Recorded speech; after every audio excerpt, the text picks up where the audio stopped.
Halo Sobat Pintar, bertemu lagi dengan Kak Pintar di pelajaran Bahasa Indonesia. Kali ini kita akan belajar mengenai kebahasan teks berita. Teks berita bisa dijumpai dengan mudah dan memiliki ciri berupa unsur kebahasaan yang khas. Yuk kita belajar bersama.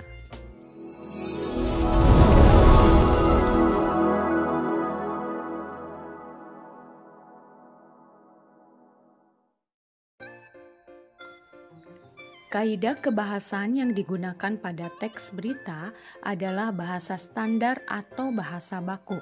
Hal ini dilakukan untuk lebih memudahkan banyak orang untuk memahami teks berita.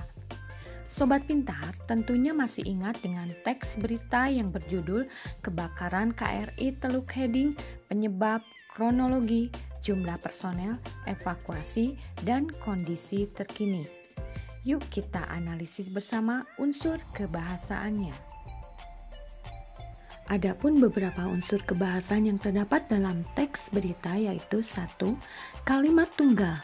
Kalimat tunggal sering disebut kalimat simpleks. Kalimat tunggal adalah kalimat yang hanya terdiri atas satu klausa. Menurut definisi Kamus Besar Bahasa Indonesia, klausa adalah satuan gramatikal yang mengandung predikat dan berpotensi menjadi kalimat. Jadi, satu klausa itu hanya memiliki unsur inti subjek predikat dan boleh diperluas dengan satu atau lebih unsur tambahan. Sekarang cermati teks berikut ini. Paragraf tersebut terdiri atas 3 kalimat. Kita analisis kalimat ke-1. Jika kita amati kalimat tersebut hanya memiliki satu unsur inti yaitu fungsi subjek pada frasa kapal perang Republik Indonesia KRI Teluk Gading 538 dan fungsi predikat pada kata kerja mengalami.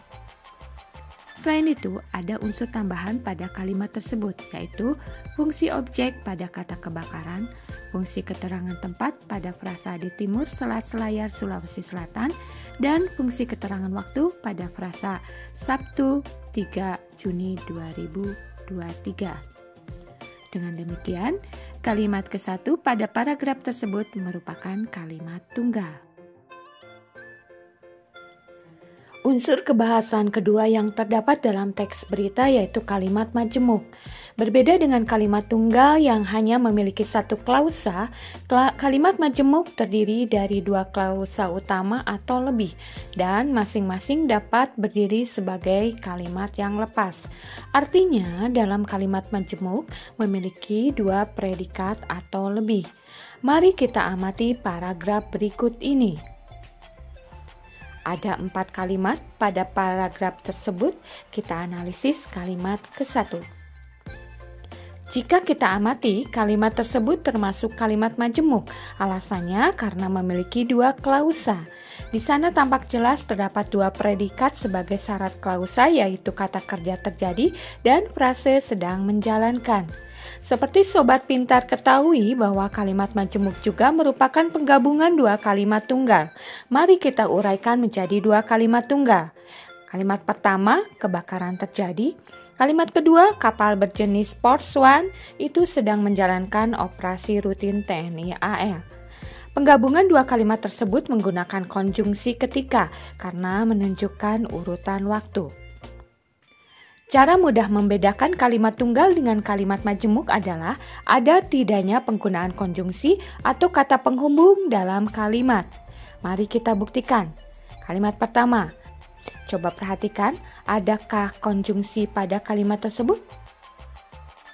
Ya, benar. Konjungsi yang digunakan adalah kata dan. Maka kalimat ini adalah kalimat majemuk. Cermati kalimat kedua. Adakah penggunaan konjungsi? Tepat sekali, tidak ada. Dengan demikian, kalimat kedua adalah kalimat tunggal. Nah, bagaimana? Mudah bukan? Jadi, kuncinya Sobat Pintar harus paham tentang konjungsi. Unsur kebahasan berikutnya yaitu penggunaan konjungsi temporal. Penggunaan konjungsi temporal juga penting dalam sebuah teks berita. Konjungsi temporal adalah jenis konjungsi yang digunakan dalam teks berita untuk menghubungkan peristiwa atau informasi yang terjadi dalam urutan waktu. Konjungsi ini mengindikasikan hubungan temporal antara dua atau lebih peristiwa atau informasi dalam teks berita. Beberapa contoh konjungsi temporal diantaranya sebagai berikut. Contoh penggunaan konjungsi temporal pada teks berita sudah dibahas pada kalimat sebelumnya.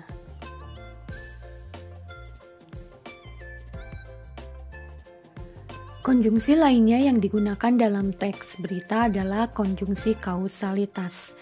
Dalam Kamus Besar Bahasa Indonesia, kausalitas artinya perihal kausal, perihal sebab akibat. Maka konjungsi kausalitas adalah suatu konjungsi yang menghubungkan dua kata, frasa, klausa, dan kalimat yang bersifat saling memberi sebab akibat. Beberapa contoh konjungsi kausalitas adalah sebagai berikut. Dan penerapan dalam kalimat adalah sebagai berikut.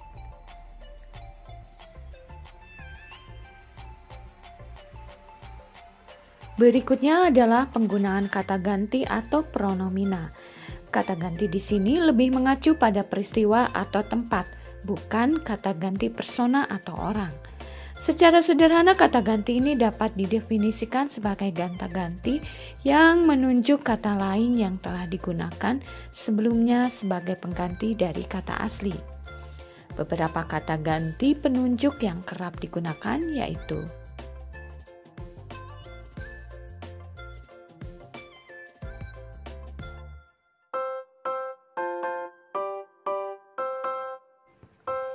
Semoga materi hari ini bermanfaat. Sampai bertemu lagi di materi berikutnya. Salam.